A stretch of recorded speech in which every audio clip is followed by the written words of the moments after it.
মধ্যে মন্ডল সভাপতিদের কটূক্তি করে একটা গন্ডগোল হয় এবং সেখানে টিএমসি বিজেপিদের মধ্যে গন্ডগোল হয়, সেখানে কেন্দ্রীয় বাহিনী নামাতে হয়, কি বলবেন? দেখুন, এখন প্রত্যেকটা বিষয়ে খুব নিম্নমানরুচির রাজনীতি করা এটা তৃণমূলের স্বভাব এবং আর 1 মাস বাকি ইলেকশন। সুতরাং প্রতিটা বিষয়ে রাজনীতি করা, আক্রমণ করা, সাধারণ মানুষকে ভয় দেখানো, যে কোনো কনস্টিটিউশনাল সাংবিধানিক পদকে অপমান করা, যেভাবে মহামহিম রাষ্ট্রপতিকে করলেন, যেভাবে সিইসি মিস্টার গণেশ কুমারকে করলেন, এটা চিরকাল তৃণমূল করে এসেছে। আজকে যদি 15 বছর কাজ করতেন তাহলে আজকে এই দিনটা দেখতে হতো না। 15 বছর এখন কাজ করেননি, এখন ভয় দেখিয়ে মানুষকে, বিজেপিকে আক্রমণ করে, কার্যকর্তাদের ভয় দেখিয়ে সেটাই করতে হচ্ছে তৃণমূলকে। বিজেপি জনপ্রতিনিধি তৃণমূলে যোগ দিয়েছেন, কি বলবেন?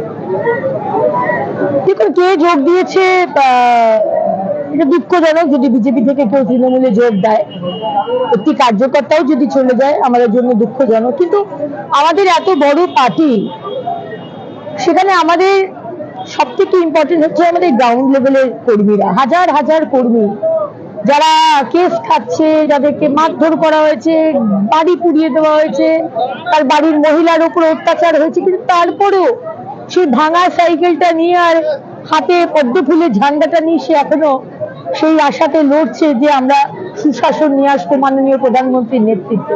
তারাই হচ্ছে আমাদের সম্বল। কে গেল, কে লিডার চলে গেল, কে নিচু স্তরের লেভেলে লিডার গেল, কিছু খুব একটা যায় আসে না। বাংলার মানুষ বিজেপিকে চাইছে, সুশাসন চাইছে, মোদীজিকে চাইছে। রথে ইলেকশন